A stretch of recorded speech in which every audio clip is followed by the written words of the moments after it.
The rainbow is just so gorgeous right now. Beautiful out. It's just rained.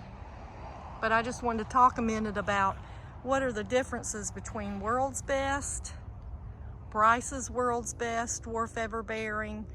I believe, to me, it's very, very similar, if not the same as Thai Dwarf. And so what's the difference between this and Jan's Best Dwarf Everbearing? And there's really only one similarity, and that is that you cannot see the trees in the springtime for the fruit. They fruit so abundantly that every bit of this tree is just loaded with fruit. And Jan's Best, every single bit of the tree is just loaded with fruit.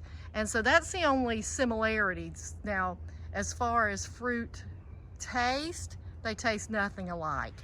World's Best, about 1.5 inches, 2 inches long, fat berry. Looks super delicious, but when you eat it, it just lacks most of the time. Now, sometimes it's absolutely delicious, but most of the time it lacks real complexity of flavor and sweetness, and so it's not a top 10 favorite as far as taste. Jan's Best is about 1/2 inch to 1 inch long average, and it is just super delicious. It's one of, anybody that comes here, 99.9 think it's the best tasting mulberry on the whole place. And I have 50 varieties of mulberries, about 70 planted, and they don't get to taste them all because they're not, some of them aren't large enough yet or grown enough, but you know, out of 15 or so, 20 varieties, Jan's Best is consistently the best tasting. And so look at that beautiful, beautiful rainbow. Oh my goodness, it is amazing.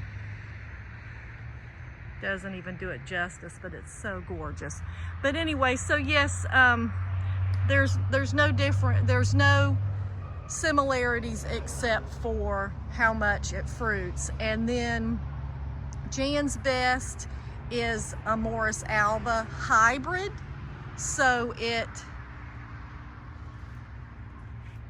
is a dwarf everbearing, but I don't know what it's mixed with to give it that weeping. It's got a very weeping characteristics. And let's see what else about them. As far as zones, I'm in Central Florida Zone 9B, and I've heard some people say that it doesn't even do good in 8, the World's Best, but then Bryce says that his friend is in Zone 6 and that it does well there. So I would like to hear what people's experience is with what zone it's doing good in. And in Jan's Best, it's been reported that 5A, it's done well through the winter time. So that's just some differences on the trees. I just wanted to share that. All right, have a great day. Plant lots of fruit trees.